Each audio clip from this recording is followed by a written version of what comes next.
የአንገት ልብስ እንደምታዩት ተሸልመን ወይም ስጦታ ተሰጥቶን ነው እየገባ ነው ማለት ነው።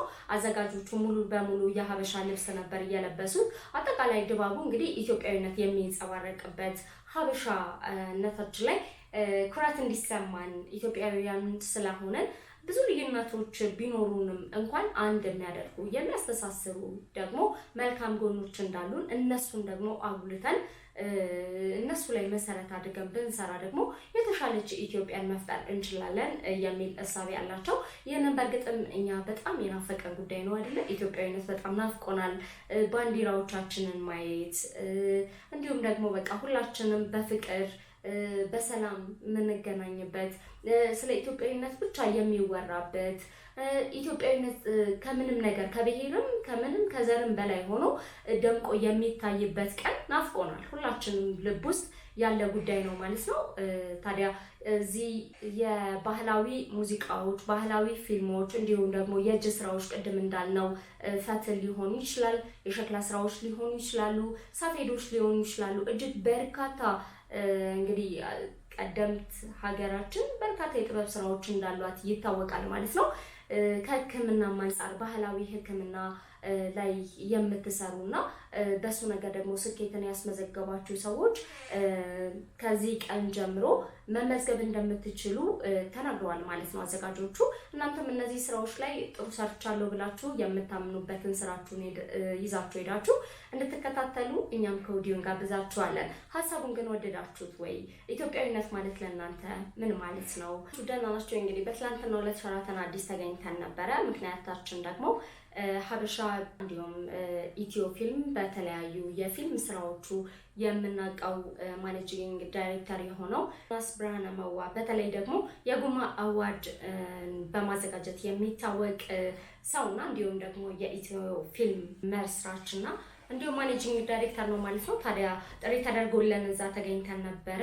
እልል ያለ ሽልማት በተለይም ደግሞ ባህላዊ ነገሮች ላይ ምክንያቶቻቸውን አድርገው ለሚሰሩ ጥበበኛ እጆች እንዲሁም ደግሞ የተለያዩ የጥበባዊ ለምሳሌ ከሙዚቃ የሚሰሩ ፊልሞችን የሚሰሩ እንዲሁም ደግሞ የምንጠቀምባቸውን ቁሳቁሶች ለምሳሌ ሰፌድ ሊሆን ይችላል፣ የሸክላ ስራዎችን አልባሳትን ጨምሮ ባህላዊ ይዘታቸውን እየጠበቁ ማንኛውንም ስራዎች የሰሩ በስራቸውም እልል ያለ ስኬትን ያስመዘገቡ ደከመኝ ሳለቸኝ ሳይሉ በዘርፉ ላይ ጸንተው ለቆዩ የተለያዩ የጥበብ ሰዎች ሽልማት አዘጋጅቻለሁ ሲል እልል ያለ ሽልማት ወይም እልል ያለ አዋርድ የተሰኘ አዘጋጅተዋል ማለት ነው። እንግዲህ ይህ አዋርድ የሚከናወነው ግንቦት ወር ውስጥ ነው። ግንቦት 20 አካባቢ እንደሆነ አዘጋጆቹ ተናግረዋል ማለት ነው። በዚህ የሽልማት ስነ ስርዓት ላይ እንግዲህ ባህላዊ ነክ የሆኑ ጉዳዮች ኢትዮጵያዊነት የሚንጸባረቅባቸው እንዲሁም ደግሞ ማህበረሰብ ከማህበረሰብ የሚያስተምሩ ትስስርን የሚፈጥሩ ባህሎቻችን ላይ ምክንያት ወይም ደግሞ ትኩረት አድርገው እየሰሩ ጥበበኛ ሰዎችን እንሸልማለን ነው ያሉት ማለት ነው። ይህንን የሽልማት ስነ ስርዓት ወይም ደግሞ እልል ያለ ሽልማት አዋርድን ስፖንሰር ያደረገው ሀበሻ ነው። ከዛ ባለፈም እንግዲህ 14 ዘርፎች ተሸላሚዎች ይኖራሉ ማለት ነው። ከዚህ ባለፈም ደግሞ የህይወት ዘመን ተሸላሚዎችም ይኖራሉ ማለት ነው በዚህ ፕሮግራም ላይ። ሌላው እንግዲህ በእለቱ የአጠቃላይ አዋርዱ የሚሰጥበት ቀን ላይ ቆንጆ እልል ያለ አለባበስ ባህላዊ የሆነ ለብሰው ለሚመጡ ሰዎችም ጭምር ሽልማት እንደተዘጋጀ ተናግረዋል ማለት ነው። ለማንኛውም በዚህ ፕሮግራማችን የዚህን ጉዳይ ሙሉ ዝርዝር ይዘን መተናል። እንግዲህ እሱን እንድትከታተሉ ከወዲሁ ጋብዛችኋለሁ ማለት ነው። አብራችሁን ቆዩ።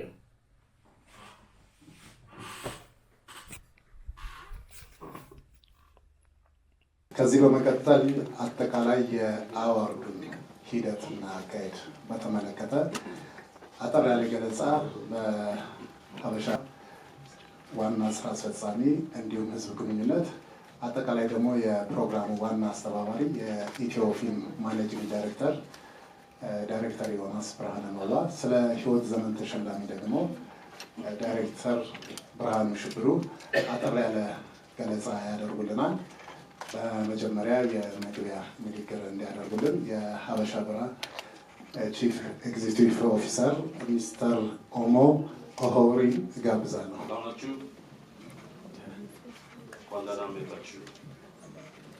Happy to have everyone here this morning.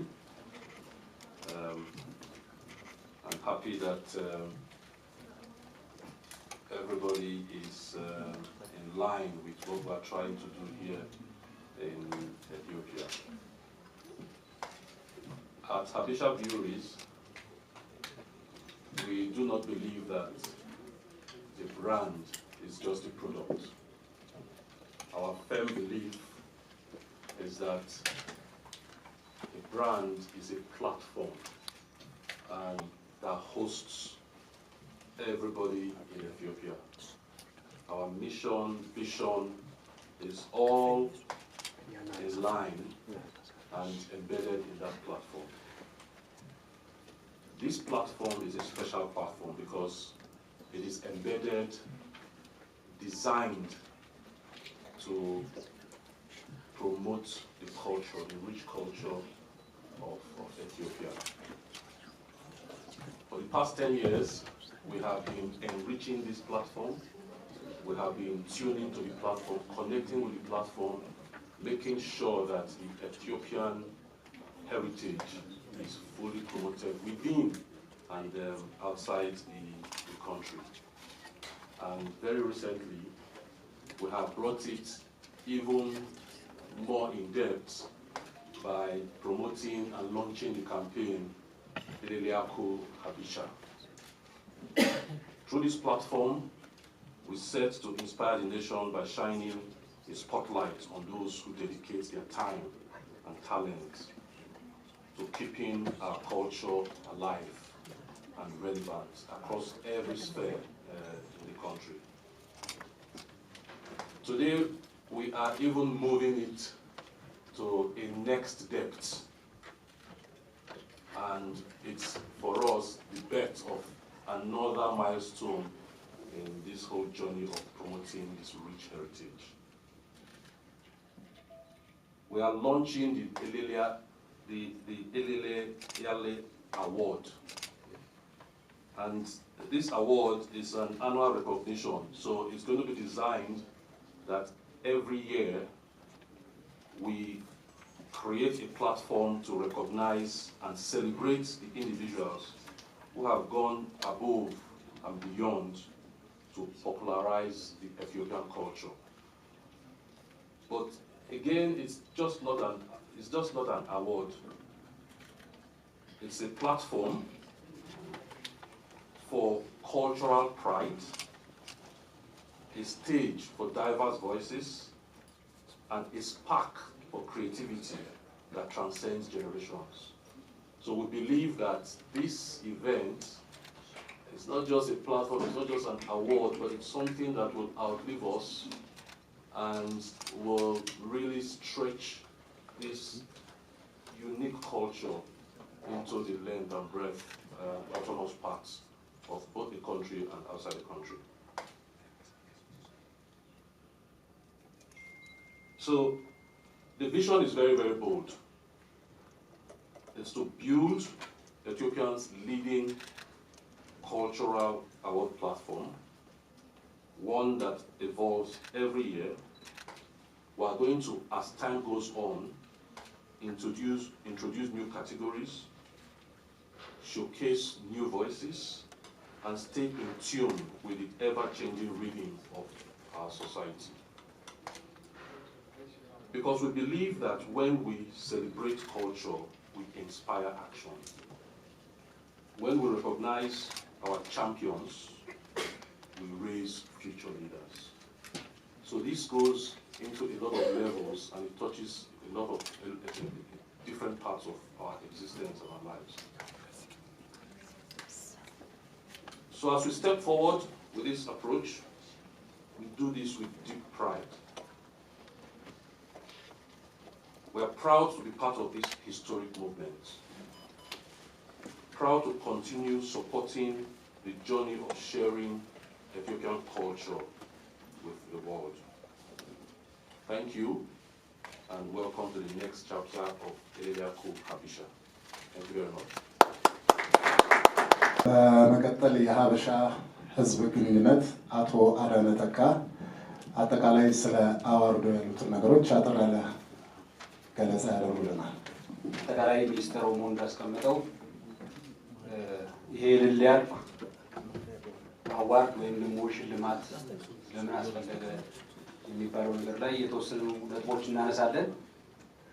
እልል ያልኩ ሽልማት በዋነኛነት ያሰብነው ታሪካችንን፣ የሀገራችንን ባህል፣ ወግ፣ ቅርስን፣ የተፈጥሮ መስህቦችን እነዚህ ነገሮች ባሰናሰለ መልኩ ትላንት ይህንን ባህል ለእኛ ያሻገሩ ዛሬ ላይ የተቀበልነውን ለሚቀጥለው ትውልድ ለማሻገር ስለዚህ እንደ ድልድይ እንዲያገለግል ታስቦ የተዘጋጀ ፕሮግራም ነው። ይህ ፕሮግራም በተለያዩ ዘርፎች የኢትዮጵያ ባህልን፣ ታሪክን፣ ቅርሶችን በደንብ መዳበር ያለባቸው መጠንከር ያለባቸው ሀገር ውስጥ ብቻ ሳይሆን በሀገር አቀፍ ደረጃ በዓለም አቀፍ ደረጃ እንዲታወቁ ለማድረግ ከሚሰሩ ሰዎች ጎን ሆኖ አብሮ ለመስራት ታሳቢ የተደረገ ነው። እነዚህ የጥበብ ሰዎች በተለያየ በየሙያቸው ስናበረታታ ባህላችንም አብሮ ያድጋል፣ እኛም አብረን እናድጋለን። እነዛም የጥበብ ሰዎች ትናንት የተቀበሉትን ዛሬ ላይ ያሉ ትውልዶች ለነገ እንዲያቀብሉ ለማድረግ ትንሽም ቢሆን ድርሾ ስለሚሆናቸው ማበረታት ስላለብን ታሳቢ የተደረገ ነው ማለት ነው። ስለዚህ እልል ያልኩ አዋርድ ስንል ለምንድን ነው እልል ያልነው? ማንም ሰው በተሰማራበት ዘርፍ ጠንካራ የሆነ ስራ ሰርቶ ውጤት ሲያመጣ የሚያስመዘግቡ ውጤት በሀገር አቀፍ ደረጃ ወይም ለሀገራችን ባህል የሆነ ያህል ዋጋ ሲኖረው እልል ያለ ሰው ይሆናል ማለት ነው። የመጀመሪያችን ነው፣ የሚቆም ነገር አይደለም። በየዓመቱ ሌሎች ዘርፎች እያካተትን ዘንድሮ ያልተካተትነው እንደ መነሻ ምናልባት ውስን በሆኑ ሙያዎች ላይ ሊሆን ይችላል የጀመርነው። ቀጣይነት ከእናንተ ጋር እየተመካከርን አጠቃላይ ከባህሉ ባለቤት ጋር እየተመካከርን እያወራን አስፍተን የምንሄደው በየዓመቱ የሚዘጋጅ ነገር ይሆናል ማለት ነው። በአጠቃላይ እንድንጋው ይህን ይመስላል። ስለ ዝግጅቱ ሂደትና አካሄድ ደግሞ የኢትዮ ፊልም ማኔጂንግ ዳይሬክተር ዮናስ ብርሃነ መዋ አጠቃላይ ማብራሪያ የዘርፎቹን የእጮቹን በተመለከተ ይሰጠናል። ሀበሻን ማመስገን እወዳለሁ። ምክንያቱም ባህልን አትኩሮት አድርጎ ለህብረተሰቡ ሊጠቅም የሚችል ነገር በተለይ ደግሞ ለጥበበኛው ስራው ላይ ለተሳተፈ ጥበበኛው ሊያበረታታ ሊያግዘው እንዲታይ ሊያደርገው የሚችል ነገር በማሰባቸው ማመስገን እወዳለሁ። ይህንንም እድል ስለሰጣችሁ ደግሞ እኛም ከልብ እናመሰግናለን ማለት ነው። ከብዙዎቹ የሚዲያ አካላት ጋር በአብዛኛው ፕሮግራማችን 10 ዓመት ተጉዘናል። በዚህ ደግሞ 20 ዓመት እንጓዛለን ብለን ተስፋ እናደርጋለን። ካላባረራችሁን ማለት ነው። ፕሮግራሙን የሚመስሉትን አንዳንድ ነገሮች እያነሷቸው ይሄዳሉ። 3 ሜጀር ነገሮች ነው ያሉን። የመጀመሪያው ይሄ ጋዜጣዊ ፕሮግራም ነው፣ ጋዜጣዊ መግለጫ ፕሮግራም ነው። ከዛ በኋላ እጩዎቹን ደግሞ የምናሳውቅበት ከአንድ 10 ቀን በኋላ እጩዎቹን ለህዝብ ይፋ የምናደርግበት ፕሮግራም ይዘጋጃል። በዛ ላይ አንዳንድ የጁሪ አባላቶች እንደዚሁ ጋዜጠኞች እና ኢንፍሉዌንሻል የሆኑ ሰዎችን ጋብዘን ያን አናውንስ የምናደርግበት ፕሮግራም ይኖራል። ከዛ በኋላ ደግሞ ዋናው ሽልማት ፕሮግራም ከኮክቴል እና ከሙዚቃ ዝግጅት ጋር በደመቀ መንገድ ሀበሻዊ በሆነ ድምቀት ይደረጋል ማለት ነው። ለካታጎሪው በጣም ብዙ ካታጎሪ ነው ሊኖር የሚችለው። ምክንያቱም ጥበብ አለ፣ ከዛ ደግሞ ባህል አለ እና ሁለቱን አዋህደን ስናየው ኦልሞስት ወደ 100 አካባቢ ሊደርስ የሚችል ካታጎሪ ነው የሚወጣው። ያው ሁሉንም አድርገን ፕሮግራሙን መስራት አንችልም። ስለዚህ አቶ አዳነ ሜንሽን እንዳደረገው ለመጀመሪያ የሚሆን ሊያሳትፍ የሚችል ፕሮግረሱን እንድናይበት ሊቀል ይችላል ብለን የወሰናቸውን 14 ካታጎሪዎች ፒክ አድርገናል። በዚህ ዓመት በ14ቱ ካታጎሪዎች እንጀምራለን ማለት ነው። ዛሬ የህይወት ዘመን ተሸላሚ የሆኑትን 3 ሰዎች በኋላ ዳይሬክተር ብርሃኑ ሽብሩ አናውንስ ያደርግልናል። ተወዳዳሪዎቹ በዚህ ዓመት ላይ የምናሳትፋቸው የባለፈውን 1 ዓመት ስራቸውን አይተን ነው። ሙዚቃም ሆነ ፊልምም ሆነ ሌሎችም ነገሮች በሙሉ ከዚህ በፊት እንደምናደርገው የአንድ ዓመት ስራቸውን ብቻ እያካተትን እንሄዳለን ማለት ነው። ሬጅስትሬሽኑ ላይ አንዳንድ ሀሳቦች ለማንሳት የሚመዘገቡ ሰዎች ባህልን የሚያንጸባርቁ ስራዎች መሆን አለባቸው። ቅድም እንደተባለው እልል ያለ ስራ ባህልን ተኮር አድርጎ ሊገልጽ የሚችል ነገር በዛ ውስጥ እንፈልጋለን ማለት ነው። ስራዎቹን ፒክ ስናደርጋቸው ባህል አንዱ መሰረት ይሆናል ማለት ነው እና ያንን የያዙ ሰዎች ሬጂስተር ማድረግ ይችላሉ። በነጠላም ሆነ በቡድን የተሰሩ ስራዎች መመዝገብ ይችላሉ ማለት ነው። ይህንን ከዛሬ ጀምሮ አናውንስ እናደርጋለን በሶሻል ሚዲያ ላይ። እናንተም ነገሩን በምታሳውቁበት ሰዓት ሰዎች ሬጂስተር ለማድረግ መምጣታቸው አይቀርም። ለዚህ የሚሆን ፌስቡክ እና ላንዲንግ ፔጅ ይኖረናል። እዛ ላይ ሰዎች ገብተው ሬጂስተር ያደርጋሉ። በተጨማሪ ደግሞ በእኛ በኩል ሎቢ እያደረግን ሰዎች ሬጂስተር እንዲያደርጉ እንወተውታለን ማለት ነው።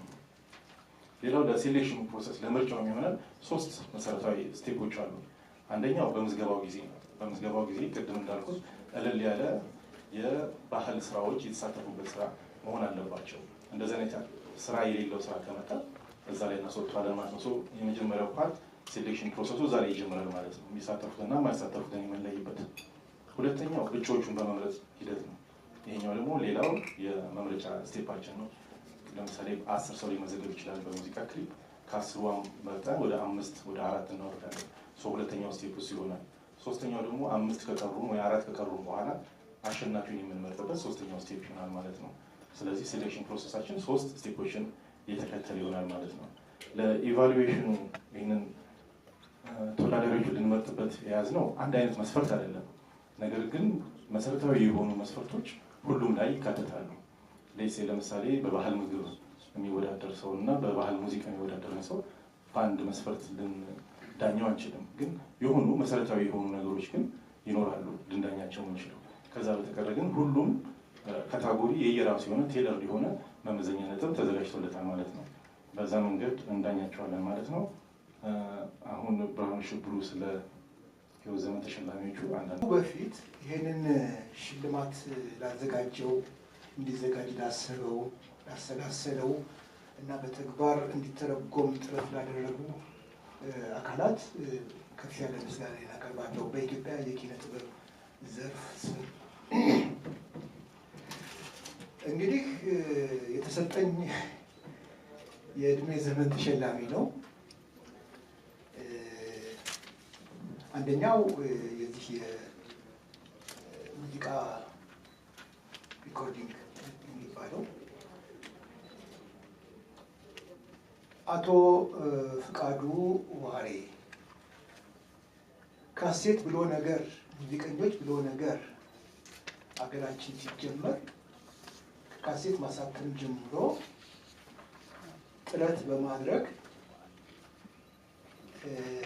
አሁን ወደ ደረሰበት ደረጃ በደረጃ እያደገ በመጣ ቁጥር ከሚያድገው ነገር ጋር አብሮ እያደጉ አቶ ፍቃዱ አምባሰል ሙዚቃ ቤት በሚል ስም ሰይመውት ሲጓዙ መኖራቸው